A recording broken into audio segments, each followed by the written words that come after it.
Hello সবাই, আমাদের Dhaka comics আড্ডার জন্য যারা অধীর আগ্রহে অপেক্ষা করছেন, আই বিলিভ অনেকে অপেক্ষা করছেন বা করছিলেন, তাদের জন্য সুসংবাদ। আমরা দ্বিতীয় সিজন শুরু করছি আজকে থেকে, এবং আমরা খুবই লাকি আমাদের সাথে পেয়েছি ওয়ান অ্যান্ড অনলি হিশাম সাহাব তীর্থ ভাই। উনি আজকে আমাদের সাথে আছেন এবং উনি সময় দিয়েছেন বলে তাকে অনেক ধন্যবাদ। এবং তীর্থ ভাই কেমন আছেন, এটা হচ্ছে প্রথম প্রশ্ন। মানে আমাকে একটু ফর্মাল আচরণ করতে হচ্ছে আর কি আপনার সাথে। না, কেমন আমি আছেন? ভালো আছি। আমার খুব ভালো লাগছে যে ঢাকা কমিক্সের এই আয়োজনে আমাকে দাওয়াত দেওয়া হয়েছে এবং আমি আসতে পেরেছি। ধন্যবাদ। আচ্ছা, আমরা ভয় পাচ্ছিলাম যে বৃষ্টি টিষ্টি নেমে একটা ছেঁড়া বেড়া যাকে বলে হয় কিনা, আমাদের যে এলাকাটা গ্রিন রোড, হ্যাঁ, সেটা একটু ঝামেলা হয়। যাই হোক, কাজের প্রসঙ্গে চলে আসি যে আপনি তো আমাদের ঢাকা কমিক্সের বিভিন্ন ভাবে, আমি বলবো যে বাংলায় কি বলে, শুভাকাঙ্ক্ষী, মানে ওয়েল উইশার বললে আবার ফর্মাল হয়ে যায়। কারণ আমাদের যারা জানেন না, আমি বলি যে আমরা যখন প্রথম অফিস করছিলাম, প্রথম আমাদের তেজগাঁও অফিসটা ছিল, ইত্যাদি ছিল।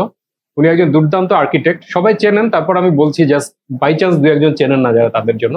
তো সেইখানেও কিন্তু উনি অনেক আমাদের গাইড করেছেন যে অফিস সেট আপ ইত্যাদি ইত্যাদি, এবং তার যে অ্যাস্থেটিক সেন্স ওইটা আমাদের কাজে লেগেছে। এবং ইভেন আমরা যে এখানে এসেছিলাম, আপনার হয়তো খেয়াল নাই, সেখানেও আপনার বেশ কিছু সাজেশন এবং ইত্যাদি এখানে ছিল। তো সেটা তো অ্যাপার্ট ফ্রম দ্যাট, আপনি যে আহ, দারুণ সব কাজের জন্য আসলে বিখ্যাত, বা যেটাকে বলি আমরা বলে ফেলেছিলাম বা বলি যে ঢাকা শহর কাইন্ড অফ তীর্থস্থান, এটা কিন্তু লেখা হয়েছে অনেক জায়গায় যে এটার যে একটা ভিজুয়াল পাল্টে গেল।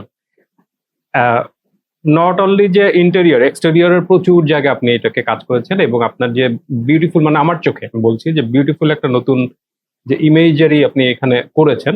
তো এইটার ব্যাকগ্রাউন্ড আমাদের যদি শেয়ার করতেন, যে এটা কি আপনার ইন্টেনশন ছিল যে আমি, যেমন আমরা যখন করি আমাদের মাথাটাকে যে ফাটায় ফেলবো এমন একটা কিছু করব চারদিক।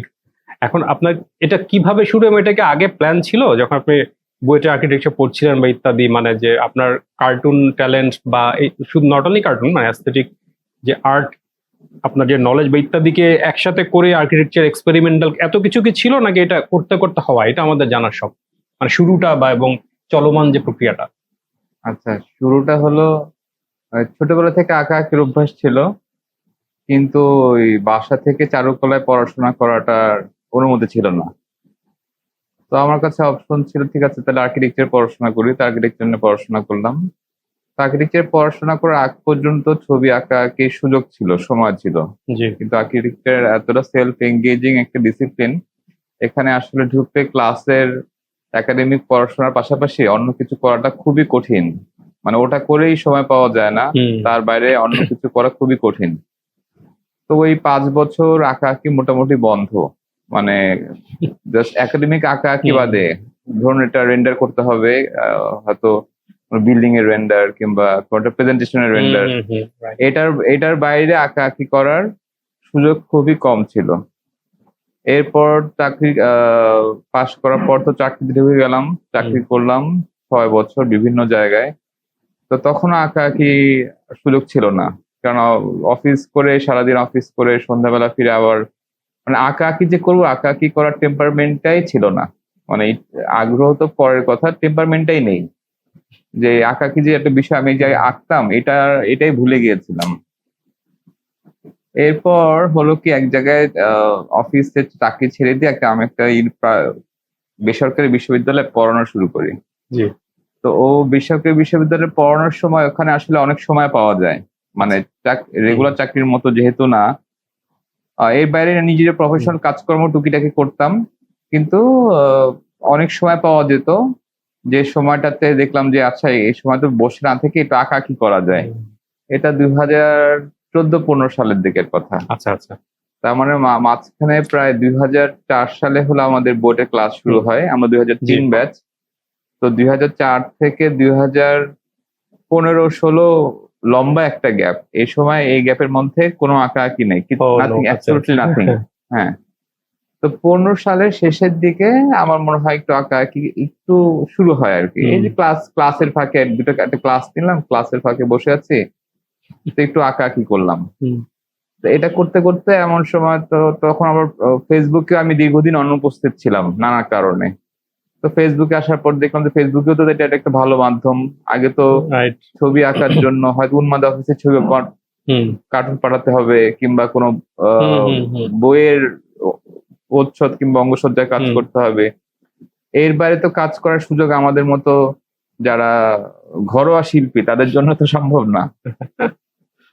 তো ফেসবুক একটা ভালো মাধ্যম, তখন ফেসবুকে দুই একটা করে ছবি আঁকা হলে ফেসবুকে দিতাম। সেরকম আঁকতে আঁকতে দেখলাম যে ফেসবুকে মানুষজন এই জিনিসটা বেশ অ্যাপ্রিসিয়েট করছে। রাইট। এবং ফেসবুক প্রথম দিকে আমি বলবো ফেসবুকের মানুষের অ্যাপ্রিসিয়েশনের যে লোভটা, এই লোভেই আসলে আঁকা আঁকিটা বাড়ে। সত্যি কথা, নাহলে এতটা the addiction of likes. Addiction of like, absolutely তাই। যে প্রথম প্রথম যে একটা লাইক করলো কিনা, কয়টা কমেন্ট করলো, শেয়ার হলো কিনা, এটার একটা চরম ধরনের একটা আসক্তি তৈরি হলো। তো আমি ওরকম এঁকে যেতে থাকলাম, তো আঁকতে আঁকতে দেখা গেল কিছু কিছু ছবি মানুষজনের কাছে গ্রহণযোগ্যতা পেলো।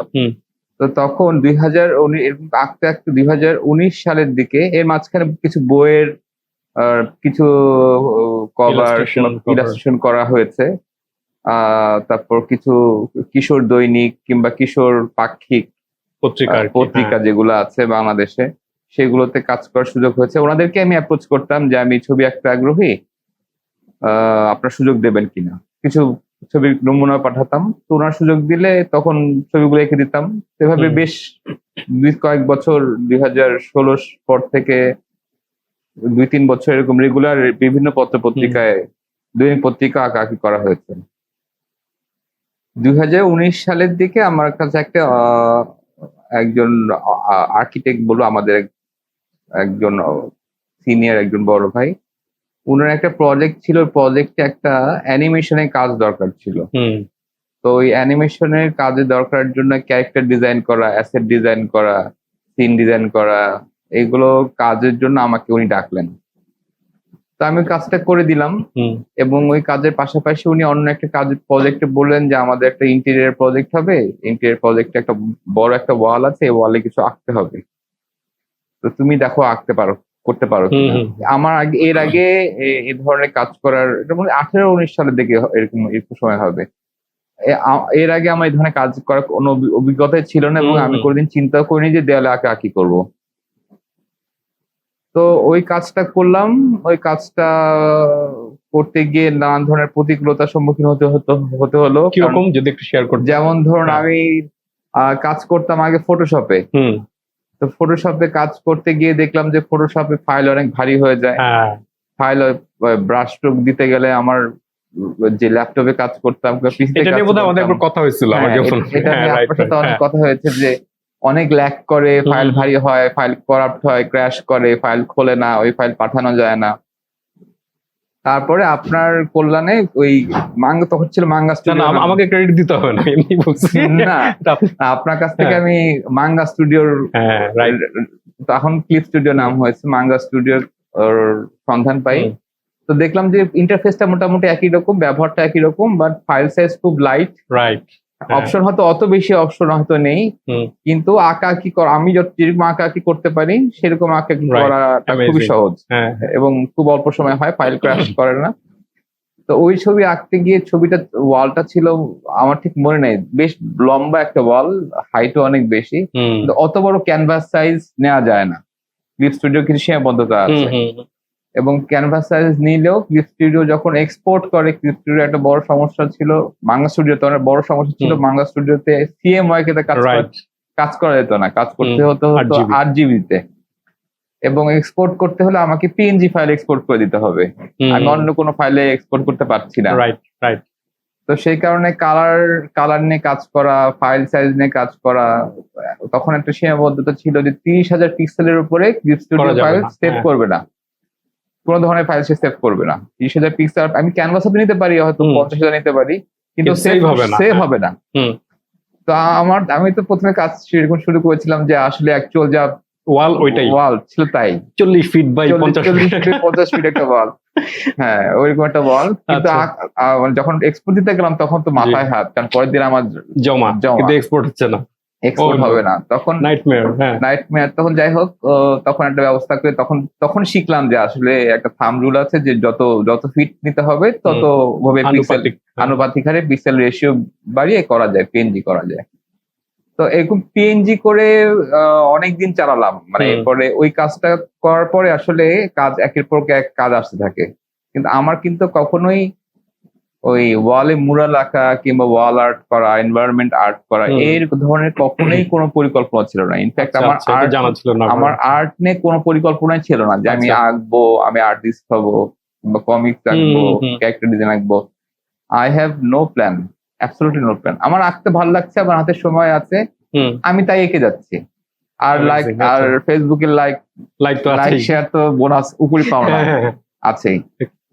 তো এইভাবে এঁকে যাচ্ছি। তো ওটা আঁকতে আঁকতে দেখলাম যে ওটার স্কোপ বাড়ছে। হুম। মানে দেখা গেল যে আমার আর্কিটেকচার প্রজেক্টের তুলনায় ওই কাজগুলো আস্তে আস্তে বেশি Attention-টা বেশি পাচ্ছে, ওইদিকে, unique হ্যাঁ একটা, ওইদিকে বেশি মানুষজন ফোকাস হচ্ছে। মানে আমি যে আর্কিটেক্ট এখন অনেকেই ভুলে গেছে, যে মানে অনেকে আমাকে এখনো জিজ্ঞাসা করে এইটা আপনার কেমন লাগে? মানে আপনি এটা এটা আমার চাচ্ছেন নাকি চাচ্ছেন না? আমি এটা আমার খুব অপ্রস্তুত লাগে যখন আমাকে কেউ জিজ্ঞাসা করে তুমি কি আর্কিটেকচার প্র্যাকটিস করো কিনা, আমি এখনো করো কিনা? এখনো করো কিনা। এটা এটা আমার কাছে খুব অপ্রস্তুতজনক একটা প্রশ্ন। তো প্র্যাকটিস করি, প্র্যাকটিসের পাশাপাশি ওইটাও করি। সে কারণে আমরা স্টুডিওকে দুইটা ভাগে ভাগ করে ফেলেছি, যে একটা পার্ট শুধু গ্রাফিক ডিজাইনের কাজ করবে, আর একটা পার্ট আর্কিটেকচারাল ডিজাইনের কাজ করবে। তো আগে তো সব কাজ জুতো সেলাই থেকে চণ্ডীপাঠ সব একাই করতে হতো। তো এখন আমাদের টিমটা একটু বড় হয়েছে, তো এখন আমাকে সব কাজ করতে হয় না, আমি সব কাজ করিও না। মোটামুটি মানে আর্ট ডিরেক্টর যেরকম থাকে সেরকম আর্ট ডিরেক্টরের ভূমিকা আর ম্যানেজমেন্টের টাইপের ভূমিকার দিকে চলে গেছি যখন আঁকাআঁকির ক্ষেত্রে। ফ্যান্টাস্টিক, মানে আপনি আর্টটা লেভেলে অলরেডি চলে গেছেন। হ্যাঁ, আর আপনাদের স্টুডিওর নাম হচ্ছে টেরাকোটা। আমাদের আর্কিটেকচার স্টুডিওটার নাম হলো স্টুডিও টেরাকোটা, আর গ্রাফিক ডিজাইন আর ভিজুয়াল আর্টের স্টুডিওর নাম হলো তীর্থস্থান। হ্যাঁ। তীর্থস্থান থেকে হলো বেসিক্যালি আমরা ওই যে কোনো ধরনের ইন্টেরিয়র বা গ্রাফিক্স এর কাজ কিংবা ভিজুয়াল আর্টের কাজগুলো আমরা তীর্থস্থান থেকে করি। আর স্টুডিও টেরাকোটা হলো বেসিক্যালি কমপ্লিটলি ইন্টেরিয়র আর আর্কিটেকচার আর কাজের প্রতি ফোকাস। Thank you. মানে আমি এই যে একটা জানা হইলো, সেটাই আমি বললাম যে আমার মনে আছে আপনি মাত্রই বলছিলেন কোনো প্রশ্ন আছে কিনা ইন্টারভিউ। আসলে প্রশ্ন নয়, যে আড্ডা আমি অনেক কিছু জানতাম না এবং খুবই ভালো লাগলো, কারণ এর সাথে আপনার ডিটেল না জানলেও সবসময় তো কাজ দেখছি, প্যারালালি কি চলছে এটা দেখছি, সুতরাং এটা ডিটেলটা জানতে ভালো লাগলো। এখন যেটা প্রশ্ন বলতে পারেন বা যাই বলতে পারেন, সেটা হচ্ছে আপনি তো আরো অনেক ধরনের কাজ করেন, যেমন চিলড্রেন বুক যদি বলি, যেমন আপনার একটা বই যেটা বাবুই বালা, এটা তো বোধহয় রিসেন্টলি স্প্যানিশেও ট্রান্সলেট হলো। এটা কয়টা ভাষায় ট্রান্সলেট হয়েছে? এটা গ্রিক ভাষায় হয়েছে আর স্প্যানিশ ভাষায় হয়েছে। গ্রিকটা পড়ার কোনো চান্সই নাই। ইনফ্যাক্ট এটা বোধহয় খুব অল্প কিন্তু টেক্সট, কারণ আমার মেয়ের এটা খুব পছন্দের বই। হ্যাঁ, তো ও একটা উইদাউট টেক্সটও বোঝা যাচ্ছে। হ্যাঁ, উইদাউট টেক্সটও বোঝা যায়। এই কারণে এটা বেসিক্যালি এই বইটা যখন ওই বোলোনা বুক ফেস্টিভ্যাল হয় ইটালিতে, ওখানে যখন প্রথম যায়, তাও এটা মূল কৃতিত্ব আমি বলবো আমার যে পাবলিশার মিতিয়া পাচ্ছে, ওনার কৃতিত্বটা বেশি, কারণ উনি নিজে দৌড়াদৌড়ি করে বিভিন্ন দুবাই ফেস্টিভ্যালে, বলুনা ফেস্টিভ্যালে অনেক স্মার্ট এবং অ্যাডভান্স, মানে কি বলা যায় যে এক্সপোজ আমাদের এখানে যেটা রেয়ার পাবলিকেশনে, মানে একটা বইয়ের পটেনশিয়াল ওটাকে পুশ করা, যে কত দূর পর্যন্ত যাওয়া যায়। এক্স্যাক্টলি, উনি নিজে হিল্লি দিল্লি করে আসলে ব্যাপারটা প্রচারণা করেছেন। না হলে ঢাকায় একটা বই পাবলিশ হয়েছে, সেটা অন্য ভাষায় অন্য ভাষায় বের হবে, এটা হওয়াটা খুবই আমি বলবো দুর্লভ একটা ব্যাপার আর কি। হ্যাঁ, উনি প্রচারণাটা করেছেন এবং ওখানে অন্যান্য বই, ময়ূরপঙ্খীর অন্যান্য বইয়ের থেকে এই বইটার গ্রহণযোগ্যতা দেখা গেল বেশি, কারণ ইউনিভার্সাল একটা জিনিস, যেহেতু ছবির বই, ইউনিভার্সাল ভাষার খুব একটা ডিপেন্ডেন্ট না। তো তখনই গ্রিক পাবলিশার আর স্প্যানিশ এক পাবলিশার ওরা এটাকে অফার দেয় যে আমরা এটাকে আমাদের ভাষায় পাবলিশ করতে। তাও সেটা বেশ কিছুদিন আগে কথা। তারপর এটাকে আবার ইংরেজিতে অনুবাদ করতে হয়, তারপর সেটাকে আবার স্প্যানিশ অনুবাদ করতে হয়। তো এইবার ফ্রাঙ্কফুটে মোস্ট প্রবাবলি এটার লঞ্চিংটা হবে ফ্রাঙ্কফুটে এই বইটার। আর এই পরবর্তীতে অন্য কোনো ভাষায় অনুবাদ হবে কিনা এটা মিতি আপা ভালো বলতে পারবে।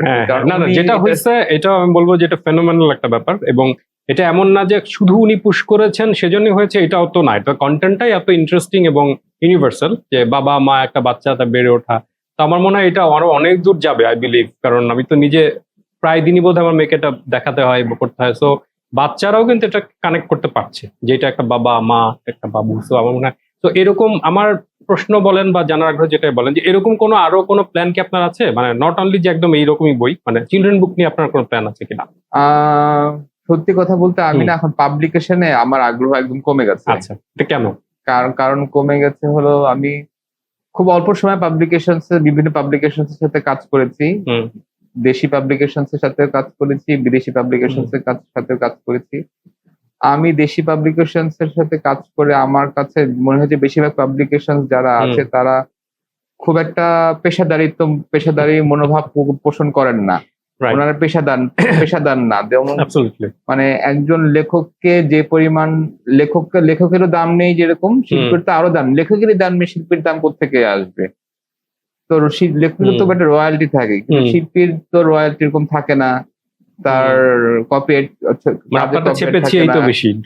চেপেছি এই তো বেশি, তাও ছাপার নমুনাও যে বুঝতে হবে, ঠিক আছে আমাকে টাকা দেওয়া হলো না, সবুজ রং ছাপার পর নীল হয়ে যায়, হ্যাঁ সবুজ রং ছাপার পর নীল হচ্ছে, বেগুনিটা হলুদ হয়ে যাচ্ছে, মানে এগুলো দেখার পর না আমার কাছে মনে হলো থাক, কারণ এর চিলড্রেন্স বুক করা কিন্তু অনেক কঠিন একটা কাজ, আমার কাছে মনে হয় খুব কঠিন কাজ। এটা আলসেমি করে ফাঁকিবাজি করে উচিত না আর কি করাটা, মানে সততার সাথে করতে না পারলে এই কাজটা করা উচিত না। কিন্তু আমরা অন্যভাবে যদি বলি যে ওইটা ধরে আপনি যদি, কারণ অলরেডি আমরা দেখেছিলাম আপনার কাজটা এত দারুণ বা ইত্যাদি, ওইটা ডিমান্ড বা ইনফ্লুয়েন্স, তো আপনি যদি এটা ভেবে ভাবেন যে না থাক, ভালোভাবে না করে উচিত না, তাহলে কিন্তু আবার পাঠক, একটা বড় অংশ পাঠকের তারা বঞ্চিত হবে। যে কারণ অনেকের থেকে আমি শুনি যখন শিশু চত্বরে যাই, ভালো বই দুই একটা পাবলিকেশন ছাড়া আর নাই, তখন অনেক ট্র্যাশ কিনতে হয়।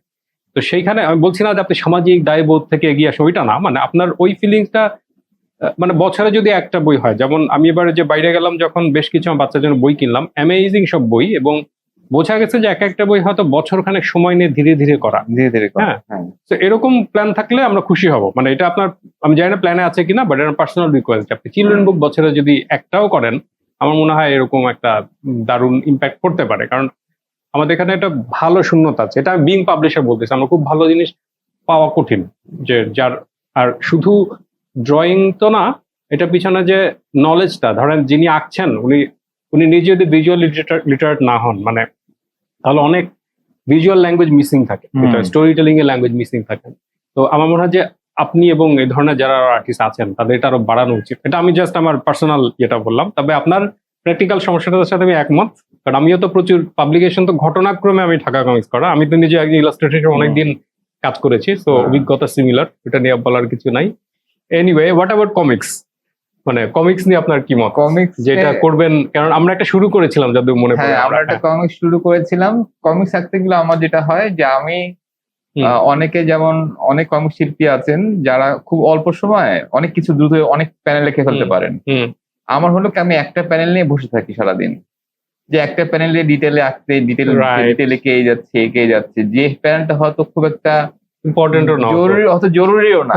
হ্যাঁ, তো আমার এটা বুঝতে সময় লাগে, এবং আমি দেখলাম যে একটা প্যানেল, একটা পেজে হয়তো আমি একদম মানে খুব রূঢ় ভাবে হয়তো ক্রুড শোনাবে কথাটা, একটা পেজে হয়তো যে কটা প্যানেল আছে এবং সেই কটা ইলাস্ট্রেশন আঁকতে আমার যে সময়টা লাগছে এবং তার বিনিময়ে আমি যে রেমুনারেশনটা পাচ্ছি, ওই কাজটার অর্ধেক কাজ আমি অন্য একটা কমার্শিয়াল কাজের জন্য করলে আমি তার থেকে অনেক বেশি রেমুনারেশন পাবো। হ্যাঁ, এবং ওইটা এক পেজের ড্রয়িং দিয়ে মোটামুটি একটা চিলড্রেন বুক নামে ফেলা যাবে, চিলড্রেন বুক নামে ফেলা যাবে, কিংবা অ্যাডভার্টাইজিং ক্যাম্পেইন করা যাবে সোশ্যাল মিডিয়াতে, যেহেতু এখন সবাই ইলাস্ট্রেশন বেস কাজ করে। আর এআই আসার আগ পর্যন্ত, এআই আসার পর তো আবার ব্যাপার অন্য হয়ে যেত, এটা অন্য আলোচনা।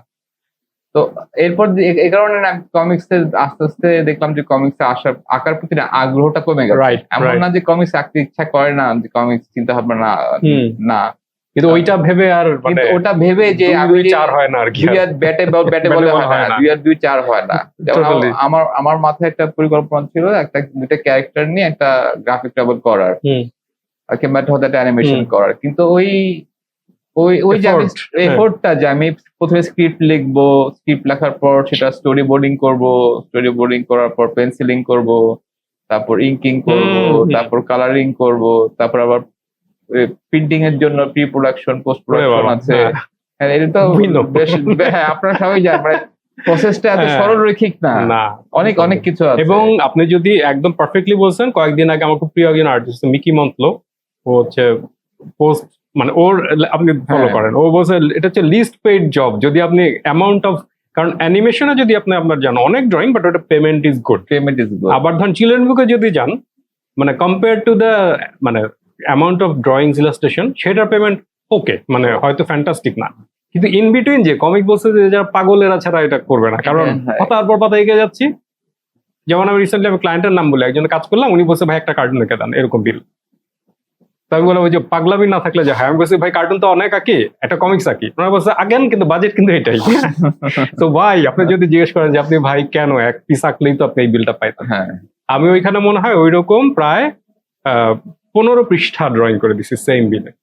তো ওই যে কমিক্স যারা করে, মানে এটা জেনারেলি যে মিকি মন্ত্রের কথা বলতেছিলাম, যে সেটা আসলে ফার্স্টে ধরে নিতে হবে যে এটা লিস্ট পেইড একটা কাজ, যেই পরিমাণ তোমার খাটনি। আর এটা কাইন্ড অফ একটা মুভি আপনি বানাচ্ছেন হুম উইদাউট সাউন্ড, তাই তো? হুম এবং মুভমেন্ট নাই হয়তো, কিন্তু মুভিতে যা সমস্ত ক্যারেক্টার ডিজাইন বলেন ইত্যাদি বলেন, ইউনিফর্ম কেমন হবে, এনভায়রনমেন্ট কেমন হবে, মানে এবং একজন লোক ইউজুয়ালি 3-4 জন টিমে কাজ করে। আমরা যেমন আমাদের স্টুডিওতে করি, ইউজুয়ালি একজনই হয়তো একটা গ্রাফিক নভেল। আমি যেমন যে রুহান রুহান করতে গিয়ে টের পেলাম যে মাঝপথে সে টের পাইছে যে ওই যে পুকুরের মাঝখানে চলে যাওয়ার পর এখন 7টায় ব্যাক করলেও করা যাচ্ছে পাশে না। গেল যে দূরত্ব, একই একই, সামনে হ্যাঁ, গেল কারণ তখন হাফ ডান, তখন ওইটার কোনো অর্থ নাই। তো ওইটা কিন্তু আমার অন্য কাজের ফাঁকে ফাঁকে অলমোস্ট 6.5 years ধরে আমি কাজ করছি। যদিও আমি জানি যে এটা ফুল টাইম করলে হয়তো এটা 1 year করা যেত, ম্যাক্সিমাম 2 years, কিন্তু ওইটা একটা লার্নিং ছিল আমার। এনিওয়ে, আমরা যে প্রসঙ্গে ছিলাম সেটা হচ্ছে আপনি তো শুধু যদি আপনাকে আর্কিটেকচার বা আমরা কি বলা যায় যে ওয়াল আর্ট, ইন্টেরিয়র বা যা আপনি নতুন নতুন করেছেন, ওইটা দিয়ে আপনাকে আটকে রাখা যাচ্ছে না। আপনি তো আর অনেক ধরনের কাজ করেছেন, চিলড্রেন বুক ইত্যাদির বাইরেও। তার মধ্যে আমি যদি একটা বলি সেটা হচ্ছে পলিটিক্যাল কার্টুন। তো ওইটা আপনাকে আমরা অলমোস্ট নিয়মিতই দেখতাম, বিশেষ করে যখন আঁকাটা একটু উইদিন কোড ঝামেলার ছিল তখনও দেখতাম, কিন্তু রিসেন্টলি আমার চোখে খুব বেশি পড়ছে না। এটা কি আপনি ডিসাইডার যে পলিটিক্যাল কার্টুন ওইটা অন্যান্য ইসের মধ্যে, যেমন চিলড্রেন বুক, আচ্ছা ঠিক আছে এটা করলাম, হলো, এটা একটা অ্যাওয়ার্ড টাওয়ার্ড পেয়ে গেল, কাজ শেষ, এরকম কিছু নাকি অন্য, মানে কোনো আপনার, আপনি যদি ব্যাখ্যাটা দিতেন। এটা এটা না, আমার কাছে আগে যখন পলিটিক্যাল কার্টুন করতাম তখন আমার কাছে না একটা তাগিদ থাকতো। হুম, মানে এটা তখন শুধু লাইক শেয়ারের ইয়াটা ছিল না, আচ্ছা মানে আচ্ছা, লাইক শেয়ারের যে ব্যাপারটা, যে হুম, আসক্তিটা, এটা কেটে গেছে অনেক আগেই। আচ্ছা আচ্ছা, এটা কেমনে কাটালেন একটু বলবেন আমাদের? হ্যাঁ, তারপর হ্যাঁ। আর এটা আমি যখন আমি আঁকতে আঁকতে যখন দেখলাম যে আমার আঁকার উদ্দেশ্যটা, যে কোনো একটা ঘটনা ঘটলে আমি সাথে সাথে ট্যাব নিয়ে বসে গেলাম। হুম, আমার হয়তো ইনস্ট্যান্ট, হ্যাঁ, অন্য কোনো জরুরি কাজ আছে, হুম, হয়তো আমাকে কোথাও কথা আমাকে হয়তো বাজারে যেতে হবে, বাজার না গেলে হয়তো হুম, আজকে রান্না হবে না। হুম, কিন্তু সেটা না করে আমি আজকে একটা ঘটনা ঘটলো, আমি সাথে সাথে ট্যাবে আঁকা শুরু হুম, করলাম যে কখন ফেসবুকে দেবো, ফেসবুকে দিলে এটা ভাইরাল হবে। হ্যাঁ হ্যাঁ, আমি যখন দেখলাম যে এই ঘটনাটা রেগুলার হচ্ছে, হুম, তখন বুঝলাম আসলে আমার আঁকার উদ্দেশ্য আসলে সামাজিক মানে দায়িত্ববোধ না, কিংবা আমার আঁকতে হুম, ভালো লাগছে তা না। আমার আঁকার উদ্দেশ্য হচ্ছে হলো মানুষের অ্যাপ্রিসিয়েশন পাওয়া। রাইট, হ্যাঁ, তখনই আমি কমপ্লিটলি পলিটিক্যাল কার্টুন কিংবা যে কোনো ধরনের কার্টুন আঁকা বন্ধ করে দিই, অ্যামেজিং। সচেতন ভাবে। আমি যে আঁকি যখন না, আমি টের পাচ্ছি যে এটা মূল আমার উদ্দেশ্যটা অন্যদিকে চলে যাচ্ছে। উদ্দেশ্যটা আসলে আমার জন্য না, অন্যকে হুম, খুশি করার জন্য। রাইট, হ্যাঁ, এবং সেটা আমি দেখলাম, এবং ভাইরাল হওয়ার তো কোনো নিয়ম নেই, এটা কোনো না, আগা মাথা কোনো না, ফর্মুলা নেই। না, একটা ছবি আঁকলাম, খুব খেটে খুঁটে আঁকলাম, মনে হলো না এই ছবিটা হয়তো ভাইরাল হবে, কিন্তু দেখা গেল এটার কোনো রিচই নেই। হ্যাঁ, আবার আরেকটা ছবি কোনো আঁকলাম, মতে। কোনো তো মধ্যে দেখলাম সেটার কোনো তখনই বুঝলাম যে আসলে এটার কোনো নিয়ম নীতি নেই, এটার অ্যালগোরিদমের এই এইটার পিছনে ছোটার মানে নাই। এই হ্যাঁ, মায়া এটা হরিণ। হ্যাঁ, এই মায়া হরিণের যে মরিচিকার পিছনে ছুটে হ্যাঁ, কোনো লাভ নেই, তার থেকে নিজের কাজ যেটা আছে সেটা করি। তো পলিটিক্যাল কার্টুনটা ওই সময় করতাম। তো তারপরে তো একটা সময় আসলে যখন পলিটিক্যাল কার্টুন করাটা খুব কঠিন হয়ে গেল। হুম, তো ওই সময় পলিটিক্যাল কার্টুনটা এমন না যে ভয় পেয়ে কার্টুন আঁকিনি হুম, তা না, হুম, আমার নিজেরও অনেক সময় মনে হয়েছে আমার আঁকতে ইচ্ছে করছে না, আমার হুম, দীর্ঘ হুম, সময় গেছে যে আমি কোনো কিছুই আঁকছি না, হুম, হুম, হুম, কার্টুন কি আমি কোনো কিছুই আঁকছি না। হুম, তো ওই সময় গেছে যে পলিটিক্যাল কার্টুন আঁকছি না, তখন হয়তো অনেকে বলেছে ভাই আপনি আঁকছেন না কেন, কিংবা আপনি হুম। ওই সময় কোথায় ছিলেন, অনেকে প্রশ্ন করে তখন যে ওই আমলে কোথায় ছিলেন। জীবনানন্দ হয়ে যায় সবাই। হ্যাঁ, তাই আমি বললাম ওই আমলে আমি আমার সমস্যার ভিতরে ছিলাম, হ্যাঁ, আমার আঁকতে ইচ্ছা করছিল হ্যাঁ, না, আমি আঁকিনি। হ্যাঁ, আমি তো আমি তো বাধ্য না, আমি আমি তো তো বাধ্য না, আপনাদের কারোর চাকরি করছি না। চাকরি করছি না, এবং আমি Exactly. কোনো পত্রিকা কাজ করি না যে Right. না, আমাকে এঁকে যেতেই হবে, রাইট, এটা রাইট, আমার রুটি Exactly. ব্রেড এন্ড বাটার, তা না, আমার ব্রেড এন্ড হ্যাঁ, বাটারের ব্যবস্থা আছে অন্য। হ্যাঁ, দ্যাটস রাইট। তো সেটা ব্যবস্থা হলেই মনের খোরাক মেটানোর জন্য হয়তো তখন আমি আঁকতে ইচ্ছে পারতাম, হলে আমি আঁকবো আর ইচ্ছে কি। হলে আঁকবো। আর আমি তো কারো হুকুমের গোলাম না যে আপনি Exactly. বললেন যে আমাকে এখন কিছু নিয়ে আঁকতে হবে। আর আমার কাছে এটা মানে এখন এই বয়সে হুম। এটাকে সুস্থ প্র্যাকটিস মনেও হয় না, যে কিছু একটা ঘটলে সেটা নিয়ে হ্যাঁ, হ্যাঁ, হ্যাঁ, খুব সাথে সাথে এঁকে দিতে হবে। এখন যারা আঁকেন, যারা পারেন, যারা এই চর্চাটার মধ্যে That's আছেন, fine, হ্যাঁ। That's fine, hmm, but it's not for me, এটা আমার জন্য না। আমার আমার দরকার নেই, আমার তো লাইক শেয়ার ভাইরাল হওয়ার কোনো ইচ্ছা নেই, দরকার পোস্টের কোনো একটা রিচ না হলে আমার কোনো অসুবিধা নেই। এখন যেটা আমি এই কারণে আঁকি, যেটা আঁকি এটা মনে তাগিদ থেকে আঁকি, এই হুম। কারণে আমার কাজ আপনি তো নির্বাণ লেভেলে চলে গেছেন আপনার শুনে যেটা মনে হচ্ছে। না, exactly. অ্যাবসলিউটলি হ্যাঁ। আমার এখন মনে হয় যে ঠিক আছে, এটা আঁকার এখন তাগিদ হুম। বোধ করছে। এখন এটা রিচ পেলো কি না আমি জানি এটা রিচ পাবে না, হুম। তবু আমি আঁকবো, রাইট। কারণ এটা আঁকতে আমার মজা লাগছে। আপনি খুবই দারুণ একটা পয়েন্ট বলছেন। আমি মানে এটা শেষের দিকে, আমরা প্রায় শেষের দিকে, আপনি এটা অন্যদেরও মানে কিভাবে আপনি এটা ডিফিকাল্ট আপনি যেটা বললেন, হ্যাঁ এটা কিন্তু এত সোজা না। আমরা যদি সায়েন্টিফিক্যালিও দেখেন, এটা তো আসলে ডোপামিন মানে কি বলা যায় যে অ্যাডিকশন, Addiction এর মতো, হ্যাঁ। তো হ্যাঁ। ওইখান থেকে যে কোনো অ্যাডিকশন থেকে মুক্ত পাওয়া কঠিন।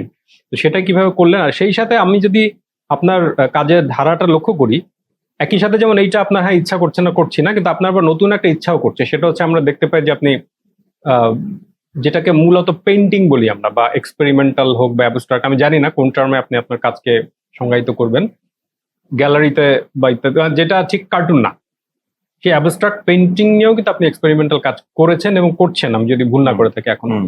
এইটা আবার কিভাবে শুরু হলো এবং এটা আপনার কত দূর যাওয়ার মানে কোনো কি প্ল্যান, নাকি এটাও আপনার উইনজিক্যালি ইচ্ছা হলো তাই? এটা এটা যদি বলতেন। এটা উইমজিক্যাল ইচ্ছা বলবো না, আমার আমার আমার উদ্দেশ্য ছিল, কিংবা আমাদের আমাদের আমাদের স্টুডিও একটা উদ্দেশ্য ছিল যে আসলে আমরা কোনো ব্যারিয়ারে আটকে থাকবো না। রাইট। যে এই কারণে আমাকে অনেকে চট করে বলে ফেলে কার্টুনিস্ট, কিংবা চট করে হুম। কেউ বলে ফেলে যে ইলাস্ট্রেটর। তো ওই একটা তকমাটা না, আমরা একটা তকমা গায়ে লাগাতে চাই না। আমরা ওই যে এই কারণে অনেকে বলে আপনাদের ছবি দেখলে চেনা যায়, তো এই কথাটা বললে অনেকে হয়তো খুশি হয় যেটা আমার একটা সিগনেচার তৈরি হয়েছে। আমরা পার্সোনালি এটাকে খুব অফেন্ডেড ফিল করি, যে তার মানে আমি আটকে গেছি। তার মানে আমি আটকে গেছি, রাইট। আমি এগোতে এটা পারছি একটা না, দারুণ পয়েন্ট বলছেন। হ্যাঁ, আমার মানে নতুন ভাবে আমি দেখতে পাচ্ছি না। বাট স্টাইল তো থাকতে পারে, মানে একজন স্টাইল আর্টিস্টের থাকতে পারে, এটা তো যার যার ব্যক্তিগত হুম। ব্যাপার। কেউ রং চা খেতে পছন্দ করে, কেউ দুধ চা খেতে হ্যাঁ, পছন্দ করে। আমি হয়তো চা খেতেই পছন্দ করি না, আমি হয়তো কফি হ্যাঁ, খাই। এটাই হয়তো স্টাইল। কথা কথা। হ্যাঁ। তো আমাদের ইয়াটা হলো ক্রমাগত নিজেকে ভেঙে ডিকনস্ট্রাক্ট করে আবার নতুন ভাবে তৈরি করা যায় কিনা। হুম। তো এইটা করতে গিয়ে দেখলাম যে ঠিক আছে, আচ্ছা কার্টুনের বাইরেও তো এই ধরনের কাজ তো করা যায়, হুম। এই অন্যভাবেও ছবি আঁকা যায়, অন্যভাবে ফর্ম নিয়েও কাজ করা যায়। তো এটারও সীমাবদ্ধতা আছে, এমন না যে আমরা নিজেদেরকে খোল নলচে পাল্টে আবার নতুন তৈরি করছি। ব্যাপারটা অত সোজা নয়, ব্যাপারটা অনেক কঠিন। মানে লার্নিং থেকে আনলার্ন করা, হ্যাঁ, আবার লার্ন করা, এটা অনেক অনেক অনেক অনেক difficult, অনেক অনেক difficult, কঠিন একটা হ্যাঁ। কাজ। তো আমি জানি যে এভাবে আঁকলে এটা হয়ে যাবে, হুম। কিন্তু অন্যভাবে আঁকলে কিভাবে আর কি কি Right. পসিবিলিটি হতে পারে। রাইট। তো ওইটা এক্সপ্লোর করতে এখন আমাদের স্ট্রাগল হচ্ছে ওইটা, যাতে আমাদের একটা ছবি দেখে কেউ আর একটা ছবি বলতে না পারে যে আচ্ছা এই একই লোকের এই দুইটা কাজ। আমাদের উদ্দেশ্য হলো এটা। একটা পয়েন্ট আপনি বারবার প্লুরালে বলছেন যে আমাদের, কিন্তু পেইন্টিংটা তো বোধহয় আপনি একা করছেন। আমাদের পার্সোনালি আমি যে যখন হুম। পেইন্টিং কিংবা ফাইন আর্টস এর যে কাজ যেগুলো করি, জি। সেগুলো একা করি। হ্যাঁ। কিন্তু আমরা আমাদের থাকে স্টুডিওতে, আমাদের একটা প্র্যাকটিস থাকে যে আমাদের প্রতিটা কাজ যেন আলাদা হয়। আচ্ছা আচ্ছা। মানে কমার্শিয়াল কাজের হ্যাঁ, ক্ষেত্রে হোক, বুঝতে পেরেছি, কোনো clear. ব্র্যান্ডিং এর জন্য হোক, কিংবা কোনো রিপিটেশন না, রিডান্ডেন্সি এরটা যেন না থাকে, যে একই কাজ বারবার হচ্ছে, একই ফিগার, একই রকম, একই স্টাইল। অনেক সময় দেখা যায় যে ক্লায়েন্টের রিকোয়ারমেন্টই থাকে যে না এটা দেখে তো তীর্থস্থান ছবি মনে হচ্ছে না। তখন তাকে তো আমি বলতে পারি না যে আমি তীর্থস্থান চাচ্ছে না যে তীর্থস্থানের মতো ছবি হোক, তীর্থস্থান নতুন কিছু চাচ্ছে।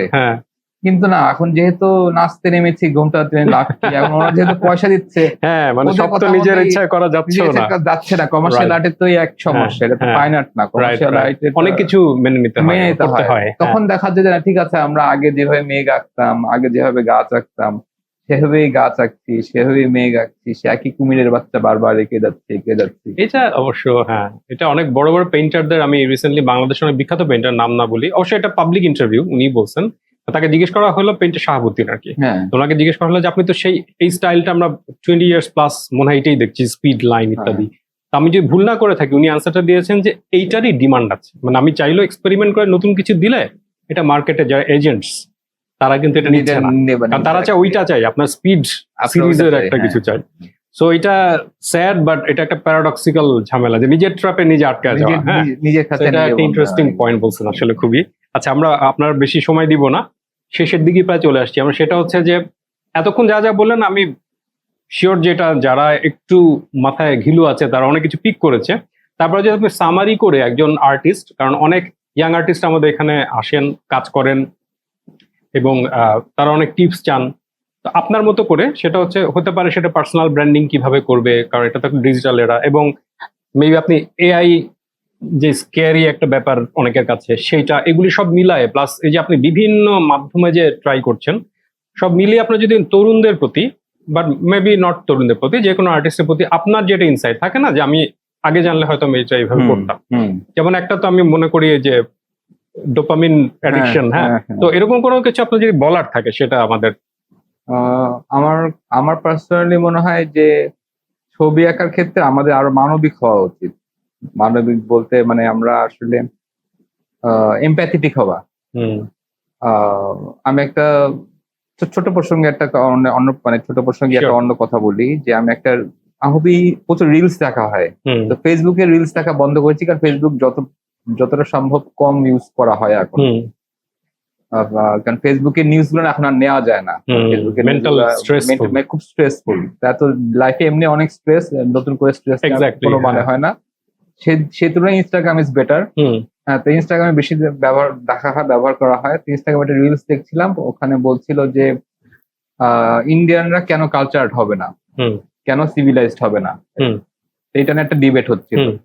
তো বলছিল কারণ ভারতীয়দের মধ্যে কোনো এমপ্যাথি নেই। আচ্ছা, বেশিরভাগ ভারতের মধ্যে কোনো এমপ্যাথি নেই। মানে এমপ্যাথি মানে কি, মানে আমি আরেকজনের কথা চিন্তা করছি, আমার জন্য যেটা ভালো সেটা আরেকজনের জন্য সে ভালো হবে, কিংবা সে কিভাবে চিন্তা করছে, তার অসুবিধা হবে কি হবে না, এটা নিয়ে ভাবছি না। এটা তো এমপ্যাথির বিপরীত, তো এটাই সমমর্মিতা বা এটা আমি বাংলাটা আমি ঠিক বলতে পারছি না। তো আঁকার ক্ষেত্রে আমার মনে হয় এমপ্যাথেটিক এবং চিন্তা ভাবনাতেও এমপ্যাথেটিক হওয়া উচিত। যে এমন না যে আপনার সাথে আমার মত পার্থক্য থাকতে পারে, কিন্তু মত পার্থক্য মানে মতবিরোধ তা কিন্তু নেসেসারি না, এবং আমি একই প্লেনে এক্সিস্ট করতে পারি। রাস্তাঘাটে ধরুন আমরা কতজনকে চিনি, একটা ঢাকা শহরে এতগুলা মানুষের বসবাস সম্ভব না তো। হ্যাঁ, কিন্তু সবারই কিন্তু নিজস্ব এক একটা জগৎ আছে, এক একটা পুরো ইউনিভার্স আছে। যেটা আমি একজনের সাথে কথা বলছিলাম কয়েকদিন আগে, এবং আমরা কিন্তু একটা ইউনিভার্সের সাথে আরেকটা ইউনিভার্স পাস করে চলে যাচ্ছি।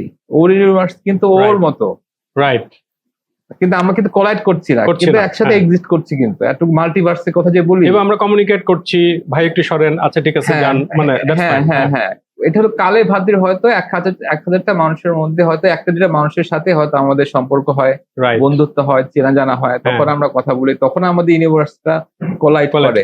তখন একটা বাবল তৈরি হয়, একটা ভেন ডায়াগ্রামের মতো সাবসেট তৈরি হয়, মাঝখানে কিছু কমন এরিয়া তৈরি হয়। এর বাইরে কিন্তু সবার চিন্তা করে দেখুন, সবার আলাদা আলাদা ইউনিভার্স। তার মানে আমি যদি এমপ্যাথেটিক না হই, তাহলে আমি তো আর্ট ইউনিভার্সকে সম্মান করলাম না।